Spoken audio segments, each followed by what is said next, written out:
numbers down to speak to this particular population of parents in the middle school. Alcohol still leads the way.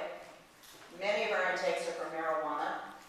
Unfortunately, to me, the non-medical prescription drugs are, for non-medical uses, a huge spike in those.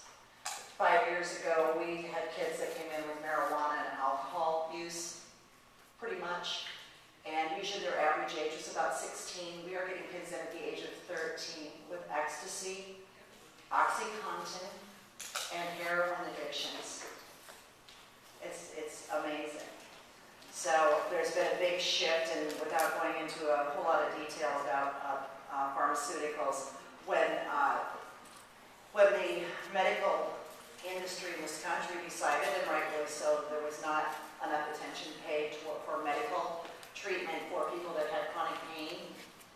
It opened up a whole new arena for pharmaceutical companies. And again, this is not a speech on anti-pain meds for people that need it. But unfortunately, if you have a child that's probably over 14, he can get OxyContin anywhere he wants in this town.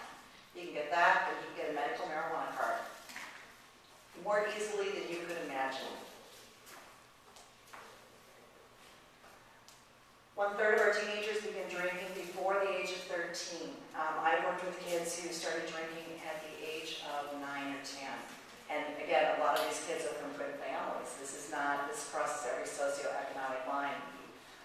Like that picture. Let's pick that up. More than 40% of the individuals who start drinking before the age of 13 will develop alcohol abuse or dependence at some point in their lives. 4 times higher chance of that happening. So if you're able to get your teenager through up to the age of 21, which I know is a tall order, without having a lot of exposure to alcohol or drugs, the chances of that child having problems down the road are just reduced dramatically.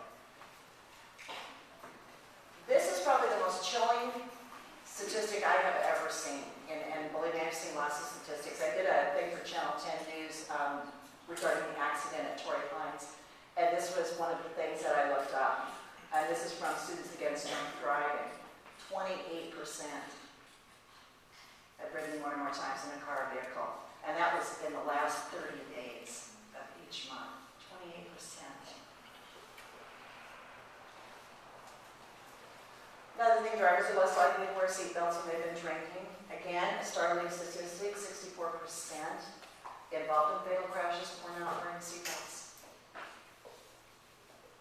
And the ones that had been killed, 74 were unrestrained, 74%. This is still our biggest problem.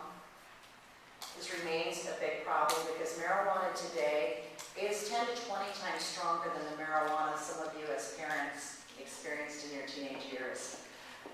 I have never worked with a teenager who has not told me that marijuana is a gateway drug. So don't take it from me, take it from probably about 500 kids, and every one of them said that their drug use began with marijuana. So I'm always sort of surprised at the number of parents that have a very lax attitude toward it's only pot. And again, with everything going on in the state of California, wanting to, many movements to legalize marijuana, I can only tell you that every single one of our students that we have had in our program starts out with marijuana. That is a flat across the board.